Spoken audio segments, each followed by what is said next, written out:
Friday afternoon and I'm just heading off to the hydraulic company that I'm developing my fix for the power steering lines with, and it's quite an exciting time because they've produced the fittings to go into the steering rack. So I'm really excited about it. So I'm going over there a little bit earlier today, and I'll be there for a while because what I'm going to do is I'm going to make up a full set as a sample that I can show you guys, and hopefully I'll be selling these to anybody who needs to do the same fix as I've done. So I've got this green light. I've got to go.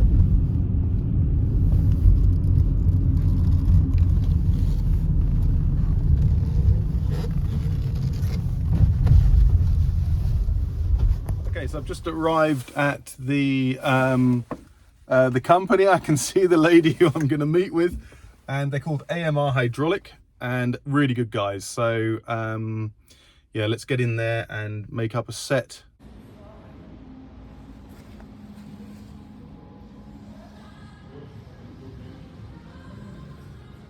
Okay guys, so I've just finished up with AMR Hydraulics, and I've been in there, I guess, not too long, 1.5 hours, almost 2 hours, and I've got my part. So what we have is, I'll probably show you these in the workshop, but I've got my engineered pieces in there. I'll definitely take these out and show you later, which I'm really pleased with.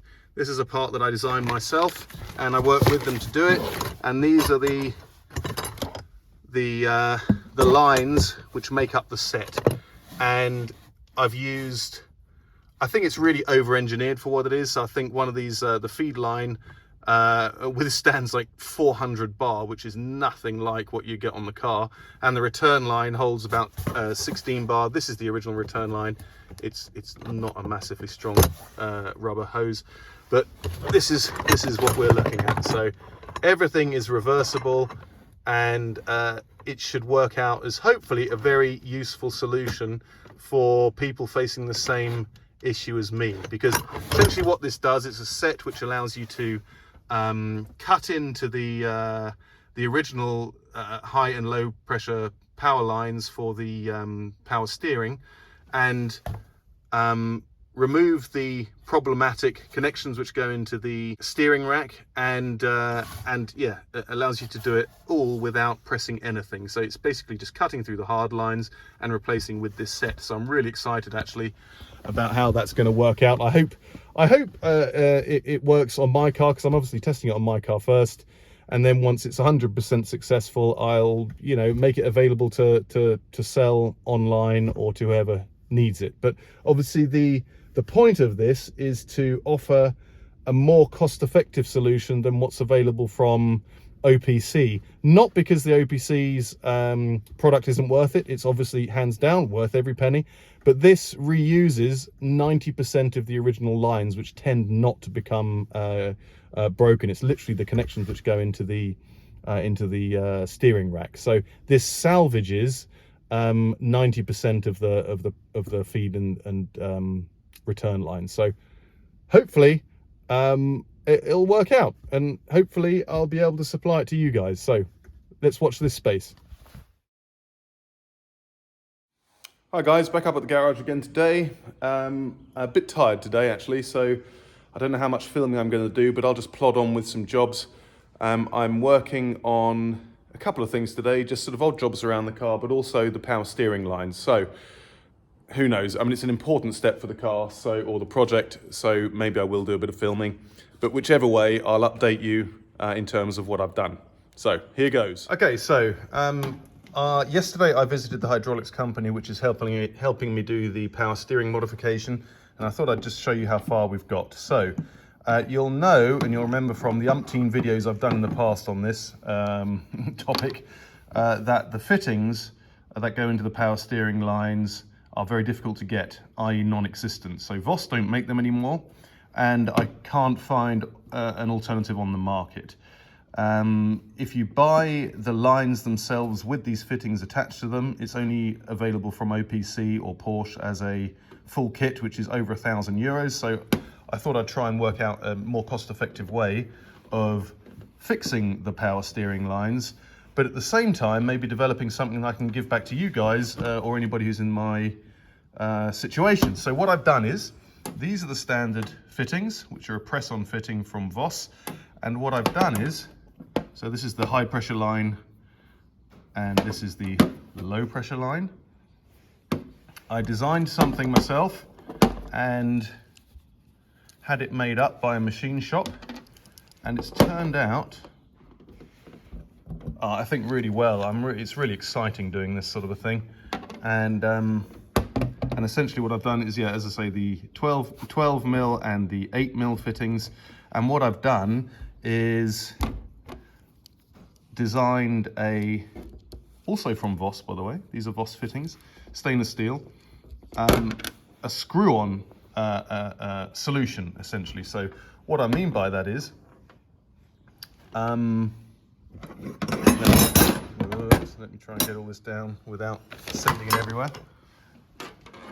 What that means is, you can take or make up a stainless steel feed line attached to a flexible line, which is very similar to that's on the car.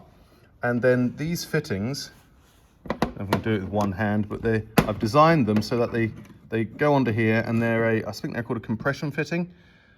So that means everything that's done on them is reversible. So basically it uses this collet, which goes over the end, this end cap, which then screws down onto that fitting. It's much easier to do this with two hands, obviously. But if you see, oh, that's the wrong way around. And if that, it's all rolling away. But you get the idea. That's the setup, yeah? And it fits on the end of this pipe. So my job today is, because I've left this over length, over size, is to offer this up to the car, both the large and the small versions, and get these mock-ups trimmed back. Okay, so just to give you an idea what I'm doing now, I'm just working out the right length to cut the pipes here going into the steering rack. So what I've done is, I've attached these here, this pipe here, and you can see it going around there into the original bracket, and then it goes down towards the steering rack. And I've got another one here, just sort of cable tied in place with a mark on it as to where the end of this pipe needs to be. So it's very fiddly. As you can see, I've got a bit of space here from underneath the car, and now I've just got to work out where that pipe needs to be cut. Then I'll cut it, and then I'll mock it all up. The only thing that I've noticed is the fittings, the new fittings, because they're brand new with the brand new O-rings, you push them into the steering rack and they're a bugger to get out. So I really don't want to damage the new prototypes while I'm doing that, so I'm being very careful. Okay guys, so that was a lot of prattling about, I don't know how long, 2 hours or so. I'll turn the camera around in a minute, but I finally got the final bend on the pipe going into the new fitting, which goes into the steering rack. So I'm very happy with that because it fits perfectly now. It's the right length, right angle, and let me turn you around. So you can see in there, connected to the high pressure line, going into the original bracket, and the holder, this plastic holder here, and that all fits perfectly. And then it goes into the, you can see there, into the power steering rack. So let me have a look. What's that up there? There's a glove, a plastic glove. What the hell's that there? Oh, I know, that's blocking the petrol tank. Anyway, look at that. Oh, I'm so pleased. I'm so pleased. That's literally, I don't know, a year's work or so. A year's work, and that fits beautifully. I mean, this isn't the stainless steel line, but I've made my lines up actually of non-stainless steel, and you can't mix, so I'm going to be stuck with this. But for all the ones that I make for, you guys or whoever needs one, they're all going to be stainless steel. But I'm so pleased. That's so cool. Right, now what I'm going to do, put this one in, and then make sure they all fit. Okay guys, it's very tight and cramped in there, but I hope you can see that. That is the bracket on, lines on, and also the clamp which goes into the steering rack. And let me go from underneath. Yeah, at low power just needs to click in a bit more, but that's fine. And there it is in all its glory, all fitting beautifully. Oh, what a relief. Okay, so I'm just in the process of now lining up the two pipes to make sure that they are exactly the same length. It's actually trickier than you might imagine. So what I've done is it's a bit Heath Robinson, but it's actually quite precise. You can see here, these pipes need to be the same length, and when you offer them up, I've measured it on the car at about 10 mil too long. This 12 mil one is 10 mil too long. So I'm just gonna, what am I gonna do? I'm gonna do this. You're all probably laughing at me saying, this is all very imprecise, but actually it's not that imprecise. So I'm just gonna mark this one off here and use the same mark along here. These are all flat, straight surfaces. Okay guys, so I've been doing odd jobs up at the garage today. A lot of tidying up, putting more power in, and working on the Porsche a little bit. Nothing on the Land Rover today. You can see here I've put the carbon canister back in and the fuel filler neck. This has to come out when I put the wings back on, ready for the spraying, or the spray booth I should say. But I just wanted to offer it up to make sure everything was there. I've just taken off the starter motor because that's slightly corroded and I want to tidy that up a little bit.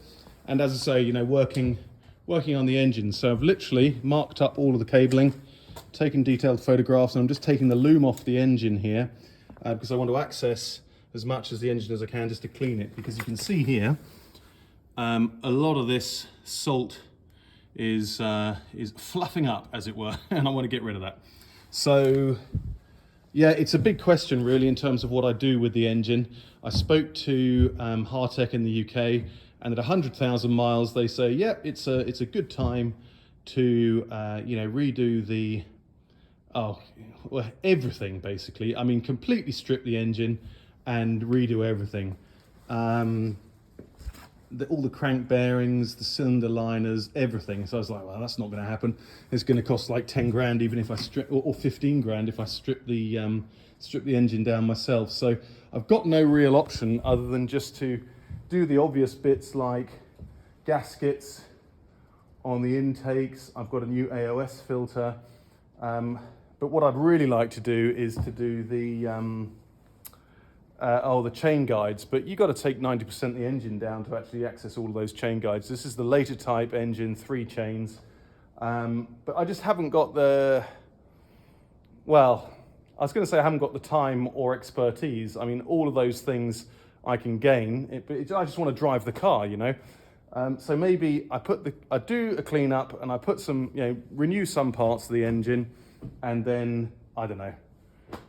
Drive it for a few years and then redo the engine at some point in the future. I think that's the only way to do it, really. Coil packs are all new. I did so much, you know, spark plugs are new. I've done a whole bunch of work on the engine already anyway. But anyway, I just wanted to show you this because I'm taking the loom off now.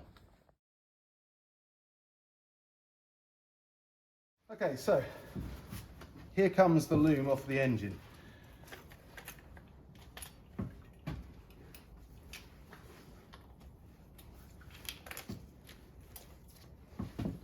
Yay. Now then, I wonder if I'm ever going to be able to get that back on. Ha ha! Hope so. Alright, let's plump it in there. I'll give that a clean up later. It's fine. And now you can really see more of the engine. I also want to take the fuel lines off as well. I'll do that in a minute so I can really access all the parts, but you can really get a much better view of the engine now. Okay, so I'm just cleaning up the engine as best I can. So I've watered it down a little, blocked everything up obviously, and I'm using the Dremel very gently to clean up the aluminium.